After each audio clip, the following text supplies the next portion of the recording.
Have you ever wondered why some traffic lights have these louvered slats on them? Well, it's to prevent what's known as a see-through problem. Here we have two sets of traffic lights. These are for the pedestrian crossing, and those down there, they're for a junction. Currently they're on green, but you can't see them.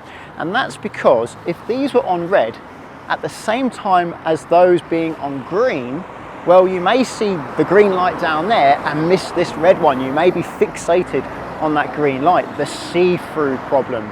So those louvers on the lights mean you have to get close to the lights before you see they're green.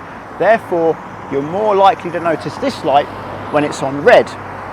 And don't drive over the pedestrian crossing as people are crossing.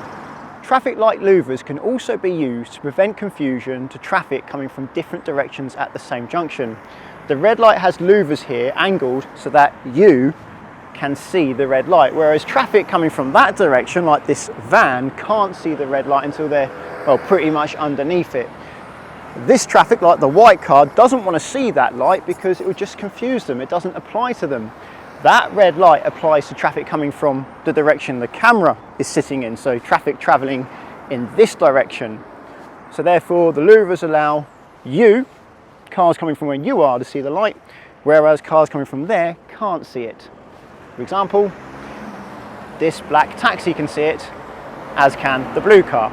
However, even though traffic light louvers solve the see-through problem, they create a problem of their own, and that is you can't see green or amber from a distance. So if a driver isn't paying much attention, they may not even be aware there's traffic lights there, as the traffic lights are less visible. They're not lit up until they're red, and suddenly they go red when they're close to the lights and they slam on the brakes out of panic, causing danger.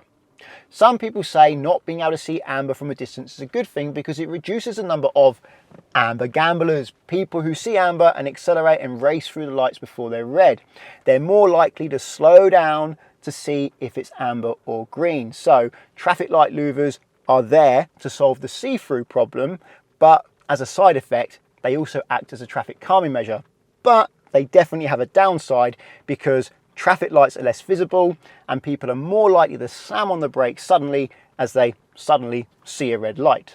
If you are a regular viewer of the channel and you're wondering why I'm in my MX-5 today and not my Learner Leon, and that's because just after a lesson today, the coolant around my engine decided it didn't want to be around the engine anymore, and it managed to find its way out of the plastic end cap, which I guess has cracked at the side of the radiator and went all over the floor. And because it's just before Easter, apparently garages are very busy. People like to service their car just before Easter. I didn't know that. That's news to me. So it looks like I'm going to be fitting that radiator tomorrow myself. Hopefully it doesn't rain and hopefully it's a relatively easy job. It looks fairly easy. If you found the video interesting, please give it a thumbs up. And if you're looking for car insurance, check out the links to Collingwood and Confused in the description. If you're learning to drive and want to insure yourself on somebody else's car, then Collingwood are there for you because you can do so without affecting the owner's policy, and that takes away a big stress from the owner of that car. Via the link at the moment, there's up to 35% off and a £20 Amazon gift card. If you want to insure your own car, I recommend checking out the link to confused.com because you fill out one quote form and get loads of quotes from many insurers to compare who's cheapest, and you can change your car on that quote as many times as you like without having to do the whole quote again. So it's a quick and easy way to compare how much it costs to insure different cars. Using the links doesn't cost you anything, but it does support the channel, so thank you very much. Subscribe to get my future videos, and until the next one, cheerio.